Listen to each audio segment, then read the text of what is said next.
Welcome to Fun with Annuities with your host, me, Stan the Annuity Man, America's annuity agent. Can annuities be fun? Can contractual guarantees be fun?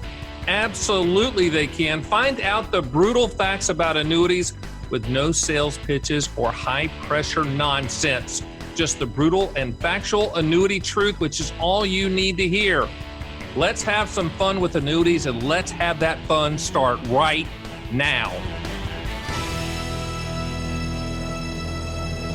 Hey, this is Stan the Annuity Man, and welcome to Fun with Annuities. Today we're going to talk about one of the most controversial products and unfortunately most missold products out there right now is the fixed index annuity. Used to be called equity indexed annuity, and there's been a lot of fight over this product, which is very, very interesting to me because in essence, it's a glorified CD product. It was developed in 1995 to compete with CD returns, and that's exactly what it does. It's not sold like that. It's sold pie in the sky, unicorns chasing the butterflies. You can have your cake and eat it too. If it sounds too good to be true, all of that. And we'll kind of go through it. But what I'm holding in my hands, one of my 6 owner's manuals that I've written, one of the 6 is on indexed annuities. It's a fixed indexed annuity owner's manual. And I encourage you to get this. It's 90 pages. And I really tried hard to make it succinct, to the point, and brutally factual, just like everything that I do. And if you've bought an indexed annuity, I'm not sure you want to read it because you'll go, oh my goodness, that's what it does. No, kidding, you do need it. But if you're being pitched an indexed annuity, which you probably are, if you've gone into a bank or a brokerage firm or gone to the Bad Chicken Dinner seminar, that's what they are most likely showing you. It is a high commission product to the agent, even though commissions to agents are hidden and you never see them. Indexed annuities are high, very, very high. And you can go on trips if you sell enough of them. There's a lot of bad things to them, which is unfortunate because I think if explained properly and understood for what it really does and what it was designed to do, it can be a good product for you. Or it can be a good delivery system for an attached income rider benefit. And in a previous podcast, I addressed income riders, which I've also written an owner's manual on as well and would send you. Again, go to theannuityman.com and you can get all of my owner's manuals, whatever one you want. You can also get an indexed annuity quote, which will just show you what based upon your parameters you put in, a quote for indexed annuities with and without an income rider. But as I do with every product, I start with the limitations because that's in the back of your head anyway. You're like, okay, what's the catch, Stan? I hear all this good stuff because I hear people call it a hybrid. And by the way, I hate it when they do that. Hybrids are mattresses and cars and plants. Hybrids are not annuities, in my opinion. And anytime someone uses the word hybrid, it's probably attached to some indexed annuity pitch. A lot of the indexed annuity pitches you hear on TV, they never even use the word annuity. They say market upside with no downside or, reasonable rate of return with. Anytime you hear that, that's an indexed annuity. And it's not a market product. The bottom line with indexed annuities, to sell an indexed annuity, you don't need a securities license. You need a life insurance license, which should tell you all you need to know about the return scenario. Now, I know some of the back-tested unicorns chasing the butterflies proposals people show out there show great things and show great potential. And maybe those planets align here and there. But at the end of the day, you have to look at indexed annuities as glorified CD products that hopefully 1 or 2 years can do better, but it's going to maybe get you a little bit more than a CD, but it might not. It might get you 0. At the end of the day, the contractual guarantee on an indexed annuity is either 0 or whatever the minimum guarantee is, which is a 1% type thing. And you have to go into that understanding this. Let's talk about limitations. Let's talk about market growth. This is the one that bothers me a little bit because people push the envelope on the market growth side. It just wasn't designed for that. Now, have they done that in the past? Yeah, there's certain circumstances that some index annuities have done well during some years, but you can't call it a market product. If we're going to do that as an industry, then it needs to be regulated as a security, in my opinion, and people that talk about market need to be licensed to talk about securities and pass Series 7s and all those things, which are license requirements. So the market thing bothers me. A lot of cases, index annuities are sold with attached income riders. And again, I covered income riders in a previous podcast and written an owner's manual on it. In most cases, the income rider value is always going to be higher than the accumulation value. And the rider fees are taken out of the accumulation value. So if the rider fee is 1% and the indexed annuity is a CD type product, then you're going to be -1 plus the CD return. So in essence, you just have to have your realistic hat on. If it sounds too good to be true, it is every single time without exception with annuities. If it was as good as it's been pitched, and a lot of times, then the Fed would have everything would be solved. They just buy indexed annuities. So just be realistic. Don't be a dreamer. Don't be the rube at the table. Don't be the sucker, please. Ask questions, dig in, read the books. The other thing too about indexed annuities, in most cases, the indexed annuity carrier can change the way the accumulation value, the caps and spreads and index options, they can change the way that those are calculated at their discretion with most policies. And you also have to understand, like, the majority of indexed annuity returns, the index they're using is the S&P 500, but it's not included in dividends. And historically, the dividends have represented over 50% of the return of the S&P 500. So once again, details, you got to know them. And with indexed annuities, the most of them, there's lots of them out there.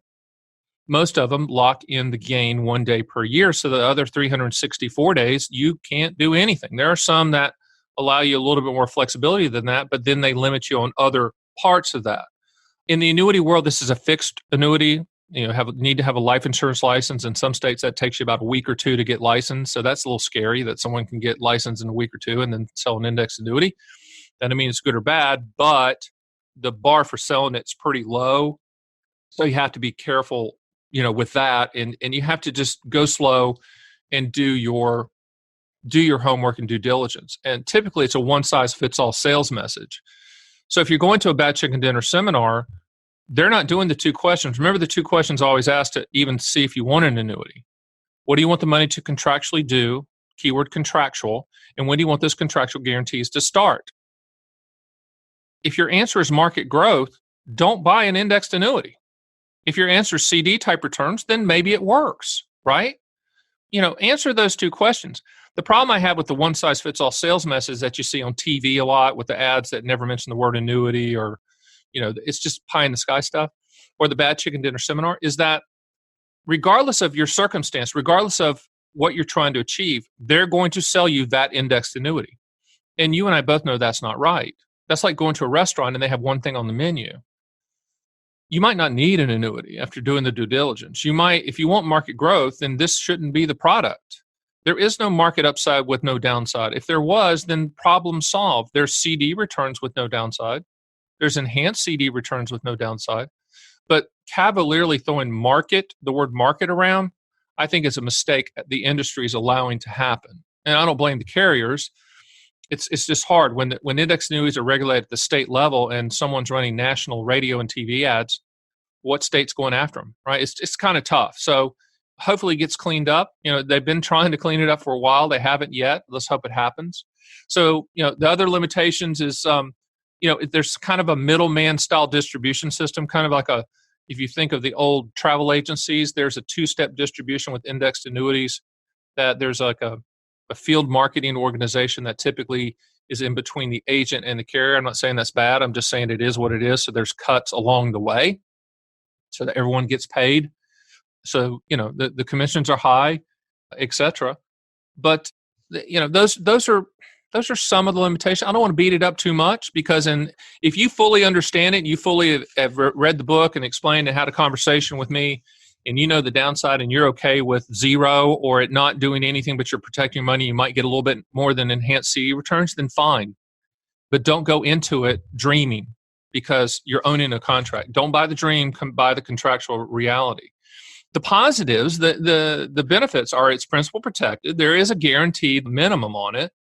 If you had gains, they're locked in permanently. I think that's good. So let's just say every year at the contract anniversary date, you lock in your gains. That's fine. They're locked in permanently. It's just that I think those points are unfortunately enhanced by misleading return hopes as we can say. The gains grow tax deferred in a non-IRA account. You can use these both in IRA or non-IRA. You can attach income riders to them, which is good for income later type planning. The index option choices, which there's 700 of them right now, they're all kind of designed to create that CD, enhanced CD type return if the planets align themselves. So it's almost kind of a dart throw, in my opinion. And you can get out, I guess a benefit is there's some liquidity. You can get out with most carriers and most products, index annuity products, you can get out 10% of your own money penalty free. People say, well, I can get out 10%. Well, that's your own money. I don't think that's a huge benefit, but there are some liquidity provisions in there that I think that are good. But understand that right now, and I guess a limitation that I forgot to point out was currently, and this is wrong. I think this should be changed. Index annuity companies are creating indices, index names, or index compilations that none of us have ever heard of because they haven't existed. What they're doing is they're back testing for a return on an algorithm. They're just throwing an algorithm. Okay, this basket returned X over the last 10 years. Let's call it, the XYZ option, and then let's attach it to an indexed annuity. And then let's have the agent say, if you owned it in the last 10 years, you would have gotten this. I understand the intentions are good. I get that. But I don't think it should be sold like that. In fact, there are some states like Arizona that's trying to prevent back testing in general. I agree with that. I don't think there should be back testing because that's like saying, hey, Stan, if you'd have done 100 sit-ups a day for the last 10 years, you'd have six-pack abs. You're right. Okay, it's as ludicrous. So take those back-tested proposals with a grain of salt because interest rates were different. Markets were different. Economies were different. So going forward, you can't base, it's not like a stock. It's not like a mutual fund. It's not like a money manager. Okay. In my opinion, you should not base that. So that's what's happening now. They're creating these indices out of midair. I think there's 50 or 60 of them now that we've never heard of that you can say, hey, this XYZ thing did this 10 years ago. And my question is, has it been around 10 years? No, we just created it. Oh, okay. I don't like that. And I think there should be a law in place, or that not a law that Congress does or anybody else does, but a law in place by the industry. The industry should regulate this. It says if the index has not been in place for 10 years, then you can't use it. I think that would solve it. So once again, let's just kind of go over it quickly. And if you ever needed an owner's manual before you buy anything, it's my index annuity owner's manual, fixed index annuity owner's. Get that. Go to theannuityman.com and get that because there's no way I'm going to be able to go through every single thing. I'm just going to hit some high points, and then hopefully you get the book, get a quote, and then we can get on the phone and talk. But it was developed in 1995. In 1995, it was developed to compete with CD returns and hopefully beat CD returns. So it's not too good to be true. It's not market upside with no downside. And I think the low bar of, just getting a life insurance license and making a 70% on the test allows you to sell an indexed annuity. I mean, that's good and bad. Good because the message gets out about this CD type product. The bad is you have people out there that are pushing the limit a little bit on the sales presentation. So, if it sounds too good to be true, it is every single time. The good news is there is no downside. It's a fixed annuity, but there's limited upside. And if you're looking at an indexed annuity, I think you should be looking at a MYGA, fixed rate annuity as well. So if let's say a 5-year MYGA guarantees 4%, and an indexed annuity has a cap of 3.5%, meaning that's all you can get, you should buy the MYGA. I mean, at the end of the day, this is math. This isn't about the agent and the commission they're getting. This is math. This is what's in your best interest. Also, too, do you want to lock in an indexed annuity for 7 to 10 years, or do you want to buy a shorter term MYGA for 3 to 5? I mean, it's not an investment. I know it's sold as an investment, but in essence, it's a contract. In my PIL scenario, I always tell people annuity solve for 4 primary things, and the acronym's PIL. P stands for principal protection, I stands for income for life, L stands for legacy, and the other L stands for long-term care, confinement care. There's no G in there. There's no M in there for market growth, M and G. I mean, if you want to do that, in my opinion, having been on the other side with Morgan Stanley, Dean Witter, Payne Weber, UBS, I've seen real growth, then you need to be in market type investments. There is no too good to be true market upside with no downside. And be careful with the hybrid and all the renaming of all this stuff. It's a fixed annuity. period. It is what it is. So you can attach, the good news is you can attach these income. Well, the way we use indexed annuities primarily is as a delivery system for the income rider attachment when you need to solve for income later. That's the primary, I think that's the primary way they should be used, or they're used as a CD type return product that's fixed, but not market, not pie in the sky, not butterfly, unicorns chasing the butterflies. Just be rational about it. Okay. I mean, if there's one thing I wish people would do is just stop.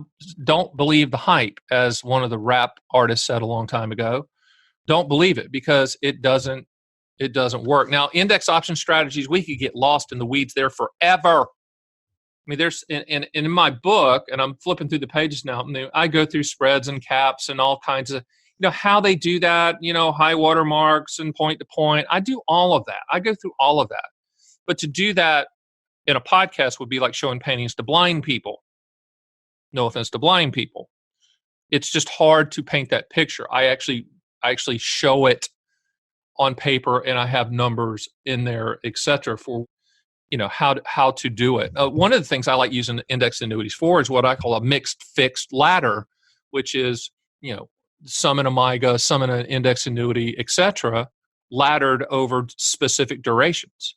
That's a nice way to do it. Like, for instance, you do a 3-year MIGA, a 5-year MIGA, and a 7-year index annuity with no income rider. Because if you don't attach an income rider to an indexed annuity, then there's no annual fees. The rider, the attachment, that's what creates the annual fees. So when people say all annuities are expensive, that's not true. Okay. They can be expensive if you start attaching riders, and there are some variable annuities that are expensive from the standpoint of fees, etc. But to say all annuities are expensive is misleading and dumb, because indexed annuities, standalone with no riders attached, have no annual fees. The commissions are high if it's a long-term product, long-term surrender charge, but those are hidden, and it's a net transaction to you. That doesn't mean it's good, but it is what it is. So look at indexed annuities just like you look at all other annuity types that I talk about. They're commodity products. Shop them for the best contractual guarantees out there. Try to keep the durations short as humanly possible. If someone's trying to sell you a 10 to 12 year indexed annuity, I'm not saying that's bad. I'm just saying if they're only showing you one product, then that's not good. You should always, I don't care what annuity type, especially indexed annuities, you should be shown 3 to 5 different carriers that solve for the two questions. What do I want the money to contractually do, and when do I want the contractual guarantees to start? And then base your decision on that, knowing that indexed annuities historically are going to return CD or a little bit better than CD returns. Hopefully, that's what they're designed for.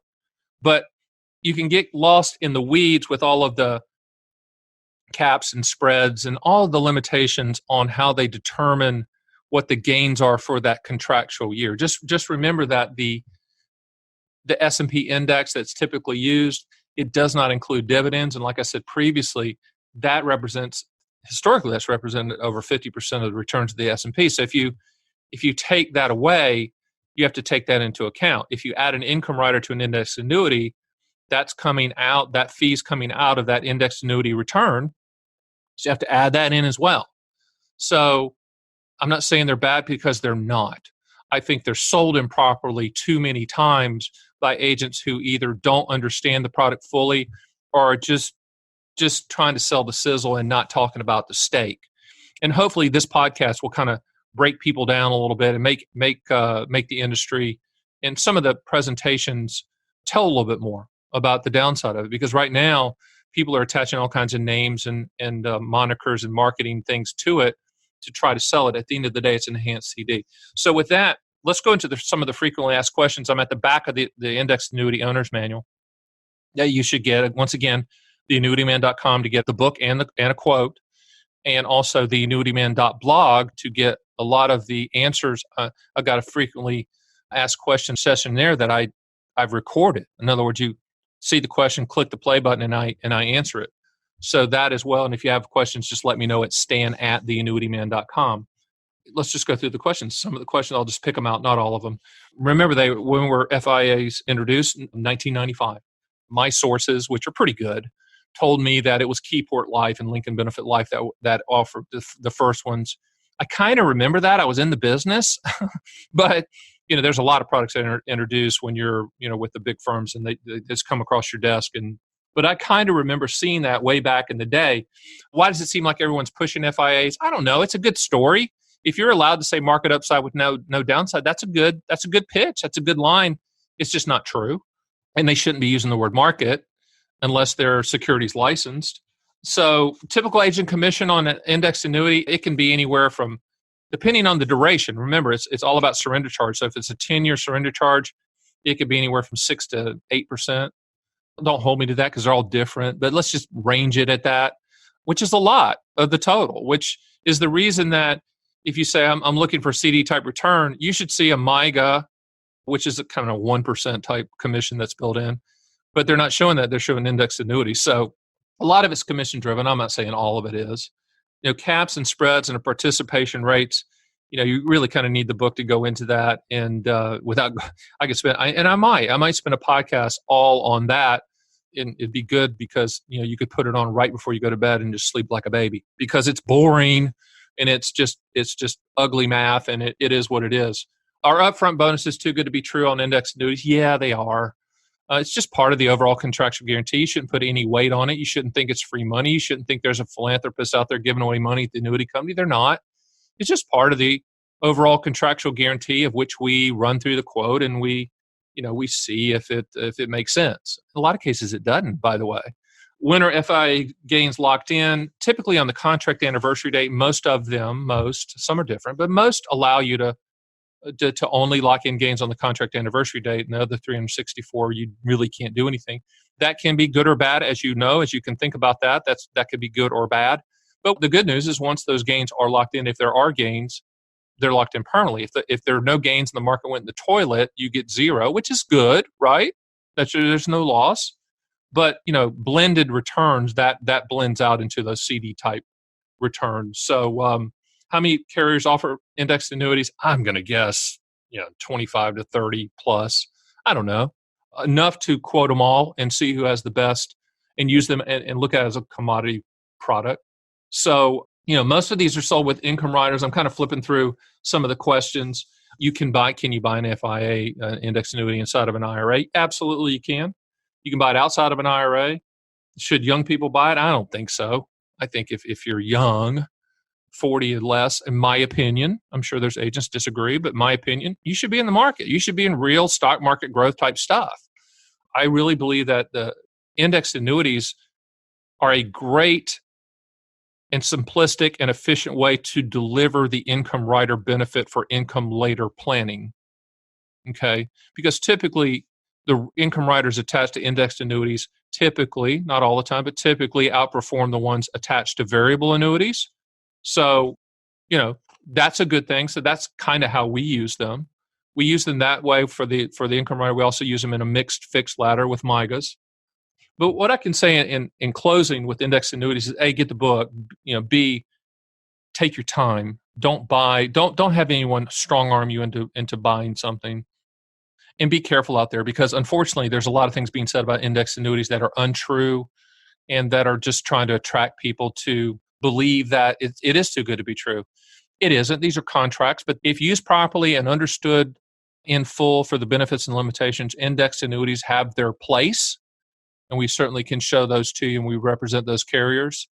So with that, make sure you go to my website and get the book and get a quote. Feel free to contact me anytime at stan@theannuityman.com. And with that, my name is Stan the Annuity Man, and you have been listening to Fun with Annuities. See you next time.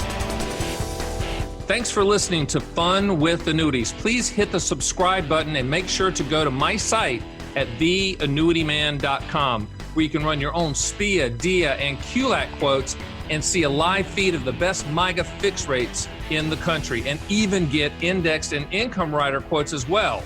You can also sign up for my 6 annuity owner's manual books, and I'll ship them for free and under no obligation.